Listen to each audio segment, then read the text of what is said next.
In the heart of Manila, a young woman named Loren Aquino grew up in a small, crowded neighborhood where dreams often faded before they began.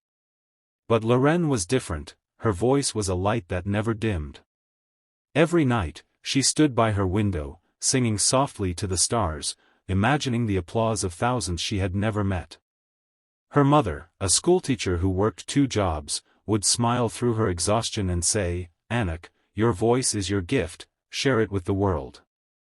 Those words became Loren's promise.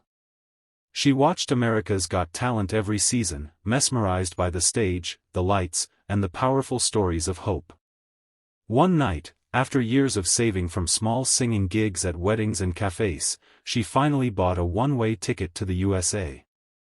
Her suitcase was light, but her heart carried the weight of every dreamer she left behind. As the plane took off, she looked out the window at the fading city lights of Manila and whispered, "I'll make them proud." When she arrived in Los Angeles, the air smelled different, new, electric, full of possibility. She had no family there, only faith. In her mind, she could already hear the echo of her voice on that grand stage, see the faces of Simon Cowell, Sofia Vergara, and Heidi Klum. It wasn't fame she wanted, it was to be heard, truly heard. And in that moment, Loren knew her journey was only just beginning.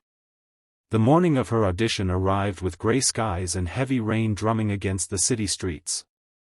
Loren clutched her small bag tightly as she hurried through puddles toward the studio, her heart racing faster than the raindrops falling around her. Her once perfect dress was now damp and wrinkled, her shoes soaked through, but she didn't care, nothing would stop her now. As she reached the backstage entrance, breathless and shivering, she caught a glimpse of the glowing sign, "America's Got Talent, auditions today." Her pulse quickened.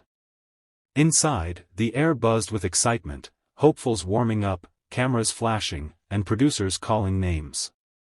Loren stood quietly in a corner, rehearsing the lyrics to "Never Enough" under her breath. Her palms were trembling, and her voice shook, but she closed her eyes and whispered, "For Mama, for home." Then, she heard footsteps. When she looked up, Simon Cowell himself was walking past, clipboard in hand. For a second, the world stopped. He glanced at her, and she managed a nervous smile. He nodded politely before moving on, unaware that this drenched, nervous girl from the Philippines had carried her entire world into that room. As her name was called, she took one deep breath, straightened her shoulders, and stepped toward the blinding light of the stage. It was her moment, the one she had dreamed of for years, and no storm, no fear, no distance could keep her from seizing it. The stage lights were dazzling, and for a moment, Loren couldn't see anything beyond the glow. The audience stretched into darkness, and somewhere among the shadows sat the judges she had admired since childhood. Her hands trembled as she gripped the microphone. "My name is Loren Aquino," she said softly, her Filipino accent warm and gentle. Simon Cowell leaned forward with curiosity. The music began, the haunting piano intro of "Never Enough." The first note came out shaky, almost fragile, but then something inside her shifted. She remembered her mother's voice, the nights singing under the Manila sky, the sacrifices that had brought her here. Her voice grew stronger, richer, filling the theater with emotion. Every lyric carried a piece of her story, the loneliness of chasing dreams, the hope that never fades, the love that keeps you standing when the world feels too heavy. The audience grew still, captivated by the purity of her tone. Even the judges seemed frozen, their eyes wide, their hearts caught in the moment. As the song reached its climax, Loren poured everything she had into that final note, her struggles, her pain, her faith. When the music stopped, the silence was deafening. Then, the crowd erupted in applause. Tears welled up in Loren's eyes as she looked at the judges' table, and saw Simon Cowell, usually so composed, blinking back tears. For the first time, she realized her voice had truly reached someone's heart. As the final echoes of Loren's voice faded, the entire theater seemed suspended in awe. For a heartbeat, no one moved, not the judges, not the audience, not even Loren herself. Then, slowly, Simon Cowell stood up, his eyes glistening in the bright studio lights. The crowd erupted into thunderous applause, people rising to their feet, cheering and shouting her name. Loren stood frozen, one hand over her heart, trembling with disbelief.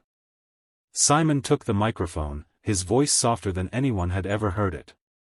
"Loren," he said, pausing to steady his breath, "I've heard Never Enough performed many times, but never like that. You didn't just sing, you told your story. You made us all feel something real tonight." Tears streamed down Loren's cheeks. Before she could respond, the other judges joined in, Sophia wiping her eyes, Heidi smiling proudly, Howie clapping above his head. Then came the moment every dreamer prays for. Simon looked at his fellow judges, then down at the golden button before him. The audience began chanting, "Golden buzzer. Golden buzzer." Simon pressed it. Instantly, golden confetti rained from above, shimmering in the spotlight like 1,000 falling stars. Loren fell to her knees, overwhelmed, laughing and crying at once. In that instant, every sleepless night, every sacrifice, every lonely hour far from home had been worth it. She had not just sung a song, she had turned her dream into something golden, something eternal. Backstage, Loren was still trembling as golden confetti clung to her hair and shoulders. Crew members congratulated her, but her mind was somewhere else, back home in Manila. Her phone buzzed non-stop with messages from friends, neighbors, even her old music teacher. Her mother's face appeared on a video call, eyes red from crying but glowing with pride. "Anak," she whispered, "you did it. The world heard you." Loren covered her mouth, tears streaming again. Just then, Simon Cowell appeared behind her, smiling gently. "You reminded me why I fell in love with this show," he said. "You didn't perform to impress, you sang to connect. And that's what music is all about." Loren could barely speak.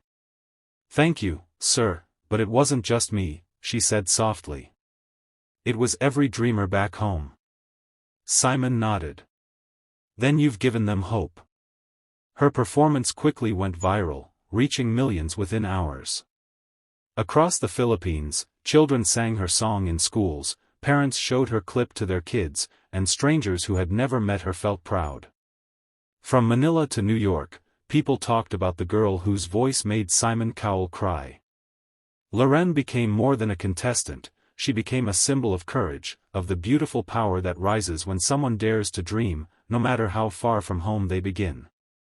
Months later, Loren returned to the Philippines, her heart full and her purpose clear. Cameras and reporters waited at the airport, but she wasn't thinking about fame, she was thinking about giving back. With the prize money and donations she had received, Loren opened a small music school in Manila for children who couldn't afford lessons. The walls were painted bright yellow, and a sign at the entrance read, "Dreams don't need permission." Every day, she sat with the kids, teaching them how to sing, not just with their voices, but with their hearts. One afternoon, a shy little girl asked, "Miss Loren, how did you become so brave?" Loren smiled gently and said, "I wasn't always brave. I was just scared but kept singing anyway." The girl's eyes sparkled with admiration. As the sun set outside, Loren stood by the window, watching the children laugh and sing, their voices echoing through the narrow Manila streets, the same streets where her own dream began. She realized then that success wasn't measured in fame or trophies, but in how many lives your courage can touch. That night, she posted a message online that captured hearts around the world: "Dreams don't belong to the rich or the lucky, they belong to the brave who never give up." Loren's golden moment had become more than a performance. It had become a movement of hope, proving that one voice, even from the smallest corner of the world, can inspire millions.